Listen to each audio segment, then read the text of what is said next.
Who was Casanova? We remember him as a great lover of women, but he was so much more than that.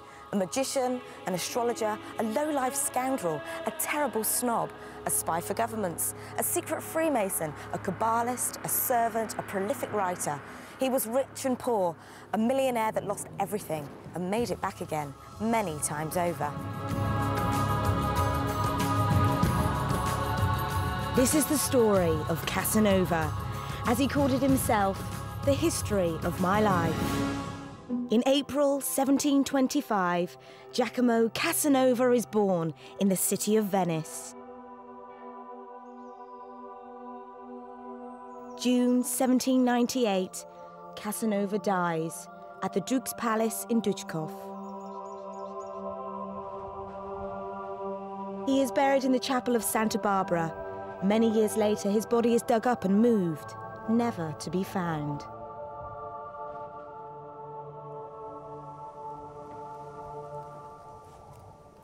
The longer I live, the more interest I take in my papers. They are the treasures which attaches me to life and makes death more hateful still. And so in the end, through my memoirs, these letters are my life.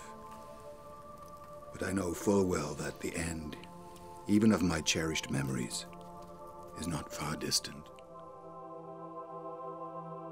Few people have lived a life like that of Giacomo Casanova.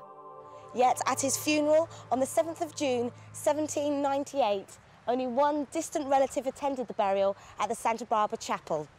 He was buried overlooking the lake, far away from his homeland in Italy. His extraordinary life and memory would have been lost to history if it wasn't for historians, writers and professors that managed to salvage the papers and letters of ladies that Casanova once loved.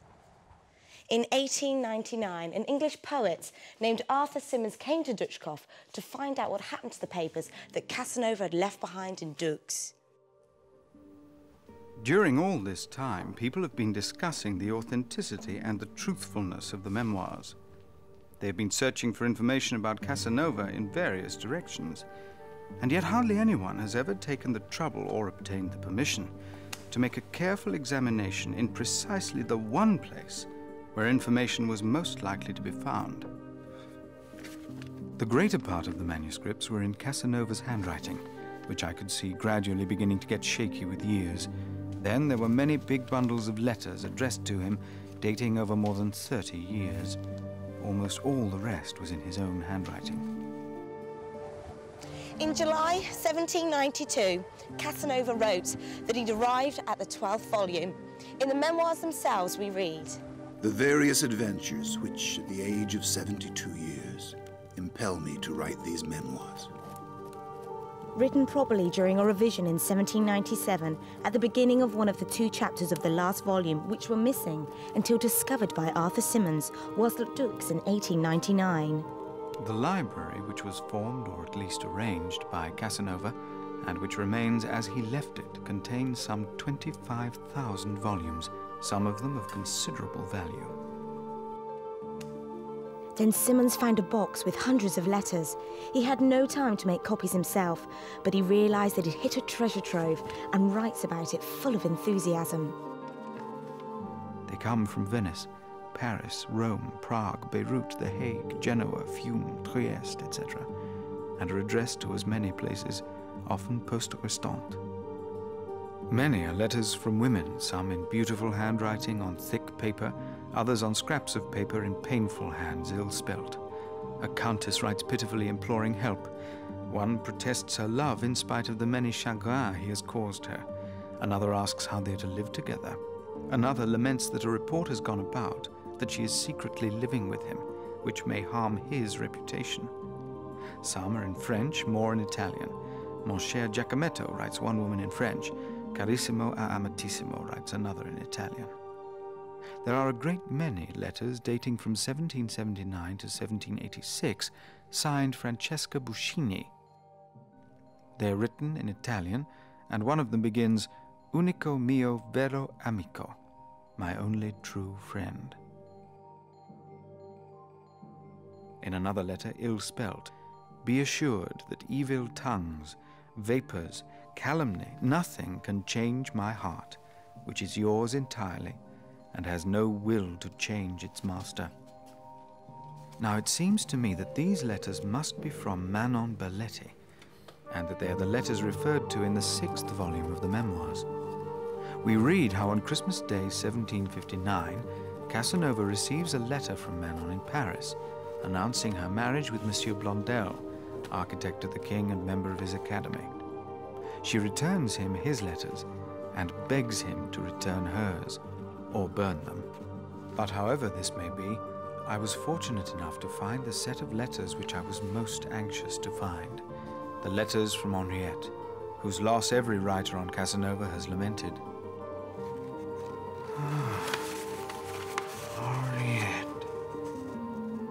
Henriette, it will be remembered, makes her first appearance at Cesena in the year 1748. After their meeting at Geneva, she reappears romantically apropos 22 years later at Aix in Provence, and she writes to Casanova proposing un commerce épistolaire, asking him what he has done since his escape from prison, and promising to do her best to tell him all that has happened to her during the long interval.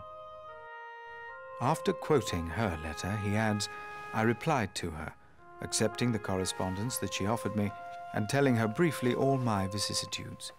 She related to me in turn, in some 40 letters, all the history of her life. If she dies before me, I shall add these letters to these memoirs. But today she is still alive and always happy, though now old." And I am inclined to think that she survived Casanova, for one of the letters is dated Beirut 1798, the year of Casanova's death. Does it not suggest a view of Casanova, not quite the view of all the world? To me it shows the real man, who perhaps of all others best understood what Shelley meant when he said, "True love in this differs from gold or clay, that to divide is not to take away." Having spent his last years writing his memoirs, The History of My Life, they are finally published in 1823 in an expurgated version by the publishers Brockhaus. Many of his letters and papers left lying in the palace. In 1973, Dutch Casanovist Marco Lieflang found by chance in one of Waldstein's libraries a book bound in an undiscovered letter written by Casanova. The letter revealed the name of one of Casanova's most famous lovers. Previously only known as MM, as Casanova tried to protect her identity, her name was Matilda.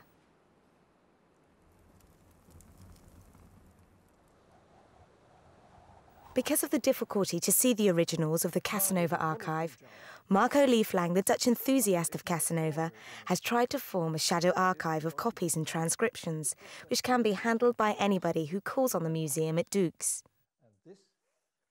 The showpiece of the shadow archive is a photocopy of the manuscript of the memoirs lent by the owner, the publisher Brockhaus, who carefully keeps the original locked away at Wiesbaden. It arrived in 1998 at the bicentennial commemoration of Casanova's death. After 200 years, the manuscript and Casanova's letters have come home again.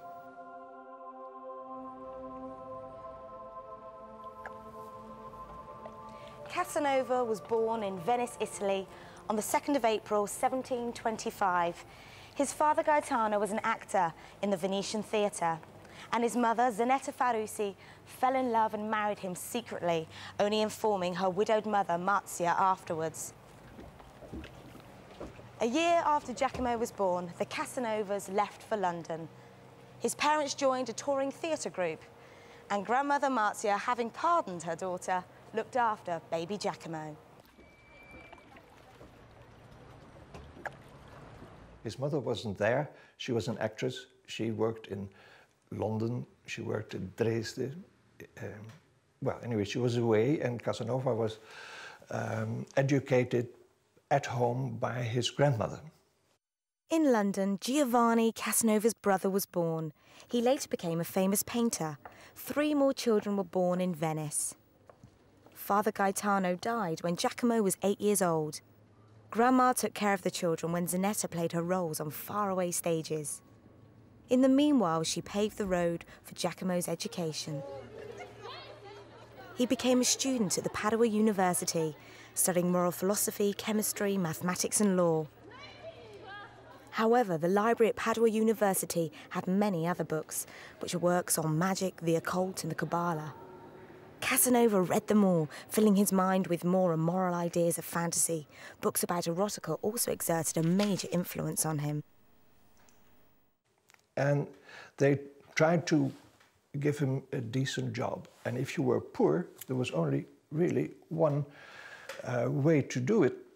No, two ways. You could try to get into the army or get into the church.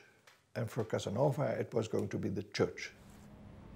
In 1739, Casanova returned to Venice to become an abbate, received into the church in the early stages of becoming a priest.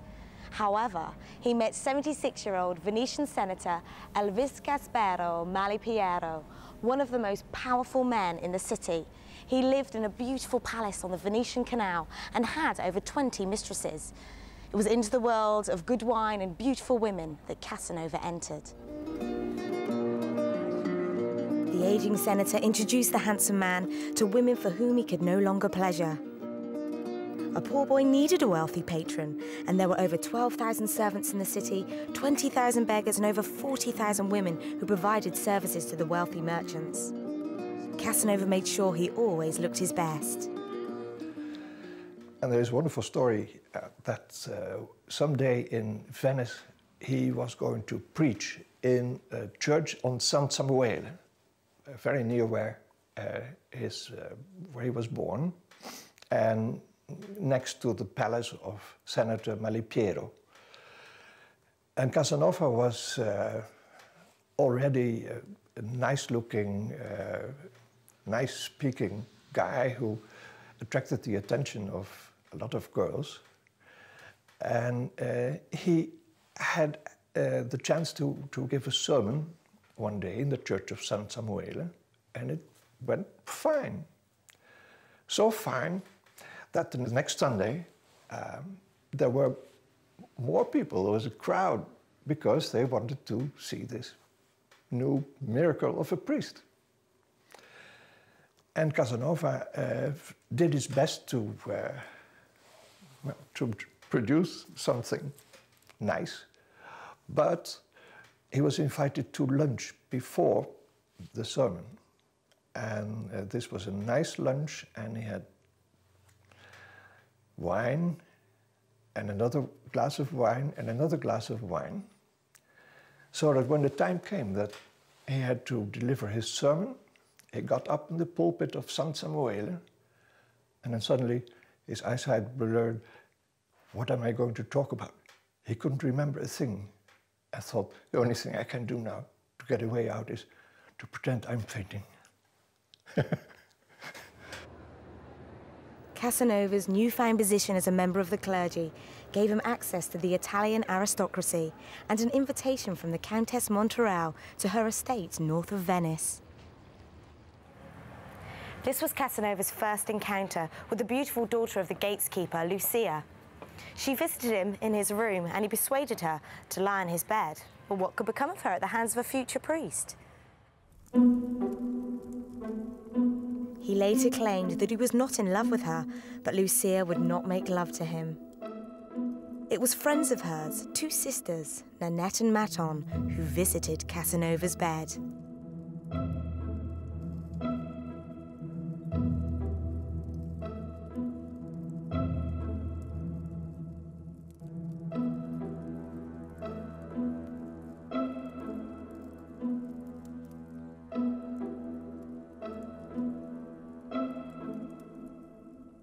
What sweet recollections that the villa has left in my memory. It seemed that I saw my divine love for the first time. Our looks were full of ardent love. Our hearts beat in concert with the most tender impatience. The hand of love seemed to have prepared on purpose for mysteries of a secret worship. We did not exchange one word. Our hearts spoke the same language. 2 whole hours were devoted to the most delightful, loving ecstasies. At last, we exclaimed together in mutual ecstasy. O love, we thank thee. Casanova had made his first conquest with 2 women. He had begun his long career as a great lover. Casanova's attention now turned to one of the most famous courtesans in Venice, Giulietta, known as the Cleaner because her father was a street sweeper. She was 17 years old and very beautiful. The Marchese Sanfratelli, a statesman in Venice, paid her £10,000 for her pleasures. Then there was his new mistress, Teresa. One evening, he came home to find Casanova in bed with Teresa. He took out his cane and whipped Casanova and threw him out of the house. Casanova had learnt his lesson, but he had a new acquired taste for good food, high society, and beautiful women.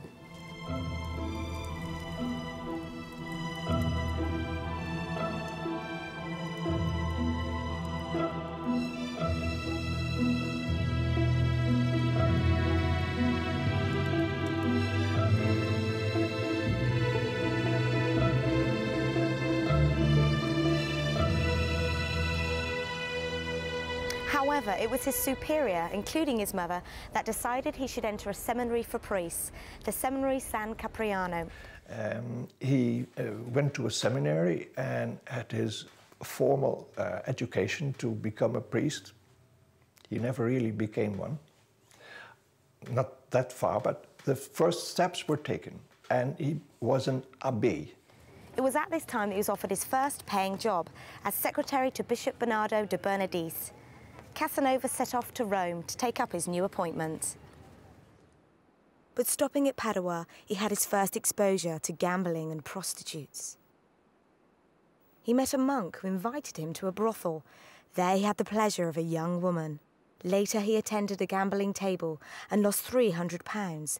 Thus began Casanova's main interests, gambling and loose women. In his lifetime, he won and lost several £1 million. He loved gambling. He was, until late in his life, I think he was really addicted to gambling and to helping the game also a bit.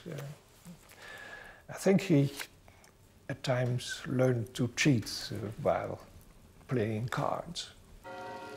Casanova came across a Greek slave girl whom he made love to. Her owner, a Turk, offered her for sale to him for £1,000, but he had no money to pay the fee. Saddened, he continued on to Rome. When Casanova arrived in Rome, he was given an apartment in the Cardinal Acquaviva's palace. He twice had an audience with Pope Benedict XIV. With the Pope's approval, it gave him access to the highest of Roman society. He met with the Castelli family and their daughter Lucrezia, whom, along with her sister, he spied through the keyhole. I watched through the keyhole and saw the 2 sisters come into their room. Then my 2 beauties, their door once locked, completed their night toilet, which in that fortunate climate is similar to the costume of our first mother.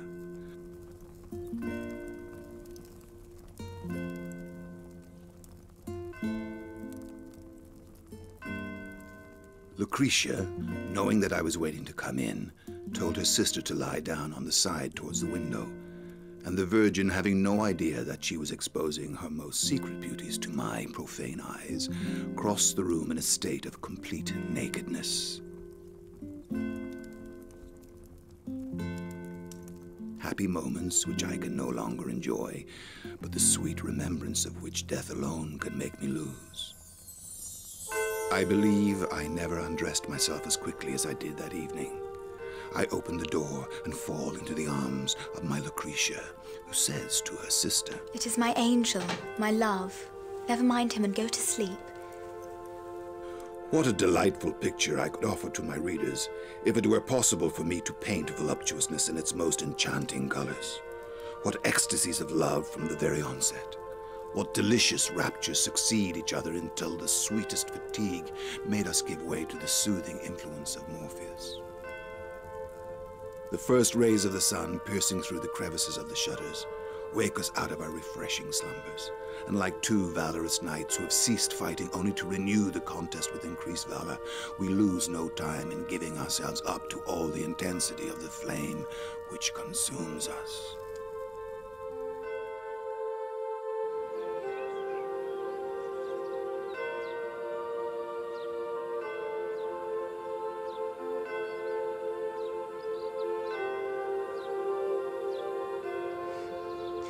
Did you remark with what candour I secured for us 2 hours of delightful tête-à-tête, and a tête-à-tête and a vis-à-vis too?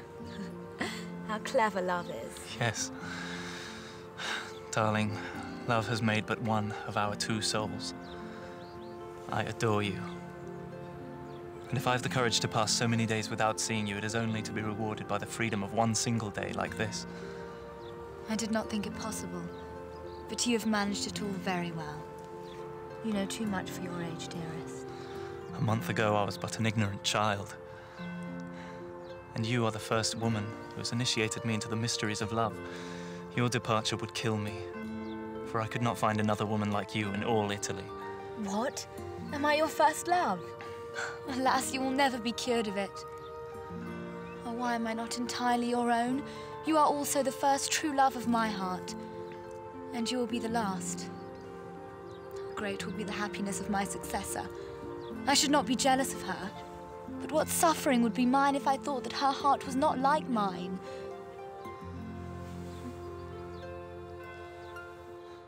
Lucretia, seeing my eyes wet with tears, began to give way to our own, and seating ourselves on the grass, our lips drank our tears amidst the sweetest kisses.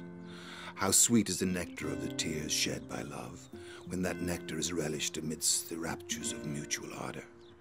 I have often tasted them, those delicious tears, and I can say knowingly that the ancient physicians were right, and that the modern are wrong. Casanova was not uncompassionate in his dealings with women.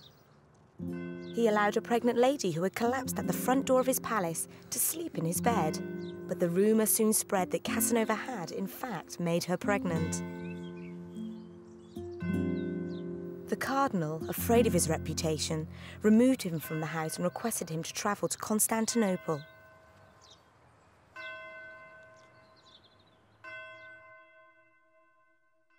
Casanova presented his letter to the Minister of Foreign Affairs and was invited to the house of Yusuf Ali.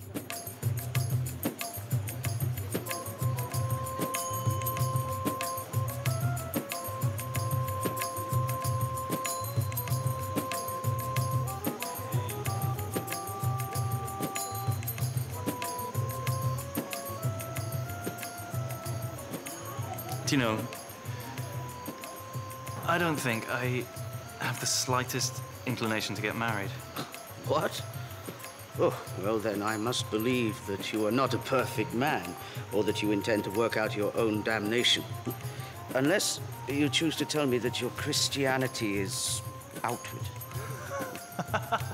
I am a man in the very strongest sense of the word. And I am a true Christian. And I must also confess that I love women. I have not the slightest idea of depriving myself of the most delightful of all pleasures. According to your faith, damnation awaits you. I feel certain of the contrary, for when we confess our sins, our priests are obliged to give us absolution. It was a turning point in Casanova's life. He would never involve himself in the priesthood again. This time, he entered the army. Casanova was more or less a soldier for a certain period, and not so much that he was in the army, that he was in command or was under command of somebody, but he liked to have a fancy uniform. So he had one made.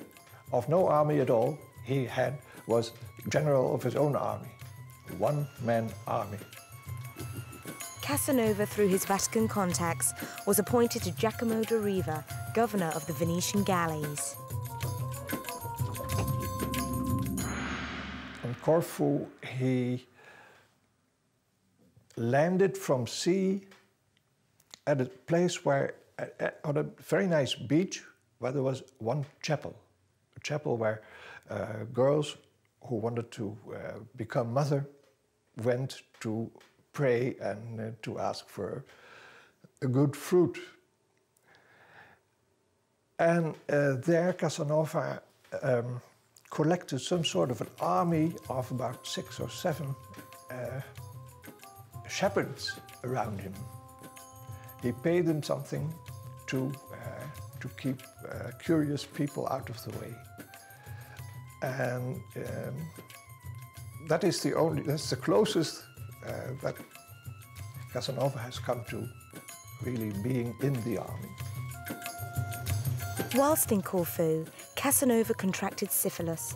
It took him many weeks to recover, having obtained the dreaded mercury treatments, the only known effective cure.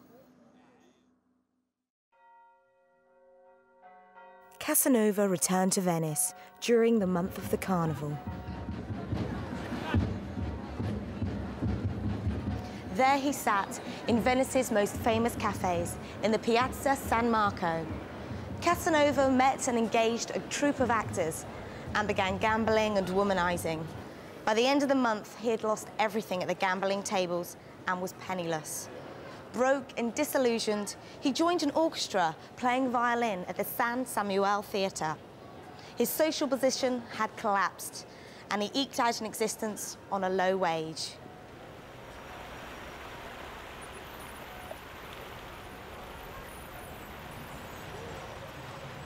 But fate followed Casanova once again.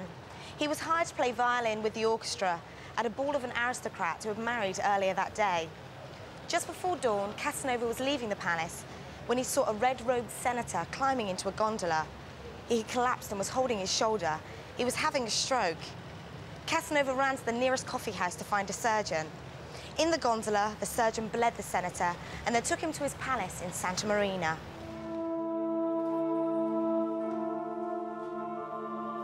Taking everything upon myself, I ordered a servant to hurry out for a physician who came in a short time and ordered the patient to be bled again, thus approving the first bleeding prescribed by me. An hour later, 2 noblemen, friends of the senator, came in. They were in despair. They had inquired about the accident from the gondoliers, and having been told that I knew more than they did, they loaded me with questions which I answered. Did you? You don't know? Well, why are you here? Did you? It's worse than we were told. What happened? How did he get in such a position? Why is he there now? Why is he in such a bad way? I don't know! They did not know who I was and did not like to ask me, whilst I thought it better to preserve a modest silence. The patient did not move. His breathing alone showed that he was still alive. All visitors were sent away by my advice, and the 2 noblemen and myself were the only persons in the sick man's room. So if you have any other business, I suggest you go. We both shall attend the patient now on the mattress by his bed. Sir, I will remain near his bed. If I went away, this patient will die, and he will live as long as I'm near him. This sententious answer struck them with astonishment, as I expected it would, and they looked at each other in great surprise. He always had an interest in medicine. He managed to stay in the house of Bragadin and to perform some miracles with Kabbalah, some secret science. And Bragadin recovered and got the idea that it was Casanova and his hocus pocus that made him recover. So Casanova, without saying so, has been promoted the savior of Bragadin.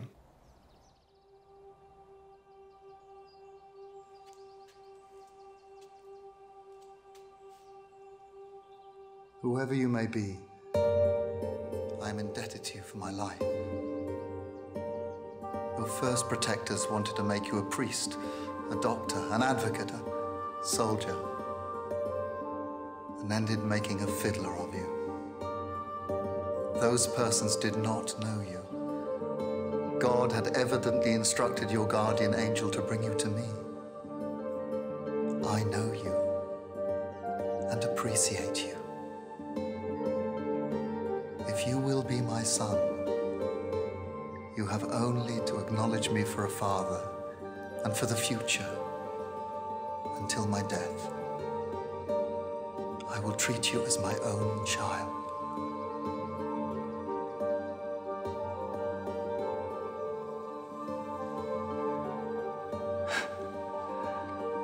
Your apartment is ready. You may send your clothes. You shall have a servant, a gondola at your orders, my own table, and 10 sequins a month. It is the sum I used to receive from my father when I was your age. You need not think of the future. Think only of enjoying yourself. Take me as your advisor in everything that may happen to you, in everything you may wish to undertake, and you may be certain of always finding me your friend.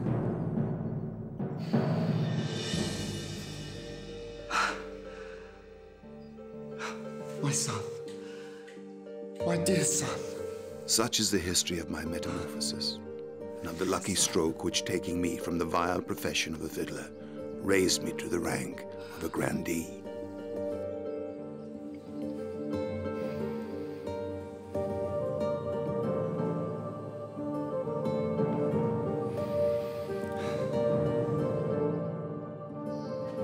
Casanova moved into the senator's mansion. He was given his own apartment, his own gondola, and a monthly allowance.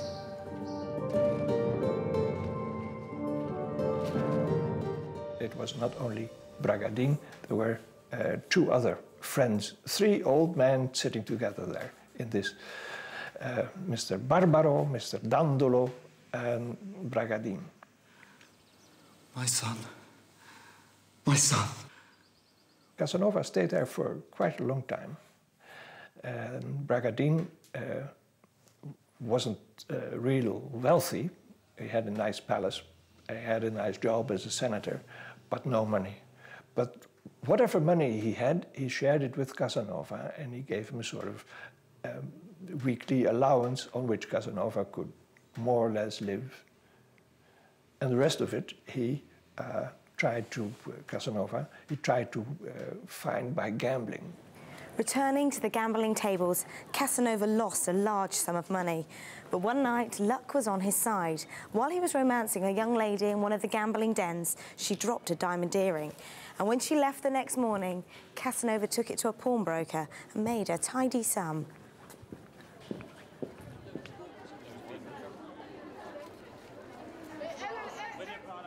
As Casanova crossed St. Mark's Square, he spotted a beautiful girl and an elderly priest. He went over to offer his assistance. They informed him that they were taking a gondola to Mestre, and the girl, Christine, was in fact the priest's niece and was in search of her husband. Casanova offered to guide them. We proceeded towards the church, and I offered my arm to the niece, who, not knowing whether she ought to accept it or not, said to me, "Do you suppose I cannot walk alone?" I have no such idea, but if I do not offer you my arm, people will think me wanting in politeness. Then I will take it. But now that I have your arm, what will people think? Perhaps that we love each other and make a very nice couple. And if anyone should inform your mistress that we're in love with each other, or even that you've given your arm to a young girl? I have no mistress, and I shall have none in future, for I could not find a girl as pretty as you in all Venice. Well, I'm very sorry for you, for we cannot afford to go again to Venice. And even if we could, how could we remain there 6 months? As the day progressed, an extraordinary flirtation developed, and Casanova half considered proposing to her. You said 6 months were necessary to know a girl well. I would willingly defray all your expenses. Indeed. Then say so to my uncle and he'll think it over. For I cannot stay here alone.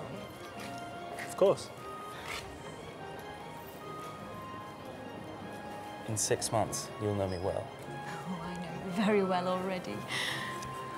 Could you accept a man like me? Why not? And will you love me? Yes, very much indeed when you are my husband. I looked at the young girl with astonishment. She seemed to me a princess in the disguise of a peasant girl. Casanova suggested that they take 2 rooms. The priest suggested that 2 beds and 1 room would suffice. Casanova did not know what to think, whether the priest was mad, perverted, or just playing a strange game with him.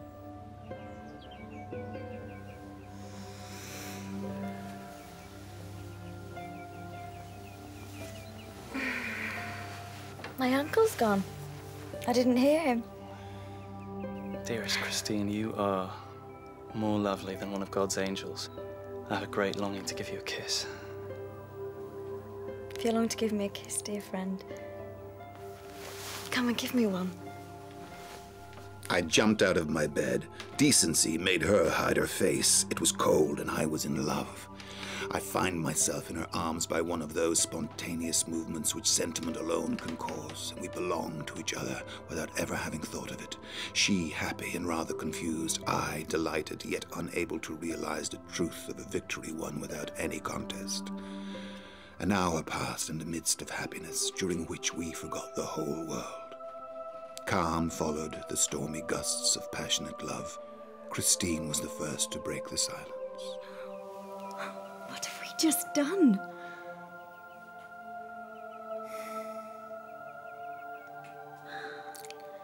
We've become husband and wife. What will my uncle say in the morning?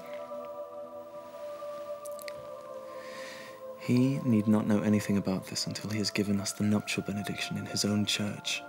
And when will he do so? And we've made all the arrangements necessary for a public marriage. Well, how long will that be? About a month. We can't be married during Lent. I will obtain permission. You do not deceive me. No, for I adore you. Then you no longer want to know me better. No, for I know you thoroughly now. And I feel certain that you'll make me happy. And will you make me happy too? I hope so. He has certainly here, he has many facets. It's like a diamond with many facets. And you turn it and another facet is going to blink. But not everybody here would get entrance to his heart, I suppose. The very next day, I resolved on ensuring Christine's happiness without making her my wife. I had thought of marrying her when I loved her better than myself, but after obtaining possession, the balance was so much on my side that my self-love proved stronger than my love for Christine. I could not make up my mind to renounce the advantages, the hopes which I thought were attached to my happy independence. Yet I was the slave of sentiment. I was aware that she was perhaps bearing in her womb a living token of our mutual love, and I shivered at the bare possibility that her confidence in me might be repaid by shame and everlasting misery. I bethought myself of finding her a husband in every other way better than myself. A husband so good that she would not only forgive me for the insult I should thus be guilty of towards her, but also thank me at the end, and like me all the better for my deceit. Shut up in a room with the three worshippers of my oracle, Bragadin, Dandolo, and Barbaro, I consulted Paralis upon the affair which I had so much at heart. The answer was Serenus must attend to it. Serenus? Serenus was the Kabbalistic name of the old Senator Bragadin, and the excellent man immediately expressed himself ready to execute all the orders of Paralis. It was my duty to inform him of those orders. The oracle went on to say that he was to appoint Dandolo to scout for a husband. Sometime later, Dandolo did find a suitable husband for Christine, a young Venetian named Charles. The marriage which Bragadin and Casanova attended took place the following week. The old priest carried out the marriage vows. And so it was. Casanova was born into humble beginnings in Venice. Educated at Padua University, he found an interest in the books on the macabre and erotic. His early encounters with high society were the benefit and good fortune of embracing a life in the church by becoming a priest. Although fate had something else in store for Casanova, losing his virginity to two sisters, his future in the church was extinguished. But through his benefactor, Senator Bragadin, he was reborn into high society, and a new life of gambling and seduction began. Think only of enjoying yourself. Take me as your advisor in everything that may happen to you, and you may be certain of always finding me your friend. I'm not sure if Casanova was himself somebody everyone would like. Could you accept a man like me? Oh, well then, I must believe that you are not a perfect man. My spirit is strong enough to resist even so fatal a blow, for I know I have a friend in you. At least tell me, madam, whether the captain is your husband or your father. I flatter myself I can convince her to sacrifice that lover for me. It is my most ardent wish. And to realize it, I am ready to do anything. Absolutely divine. I knew you'd give in.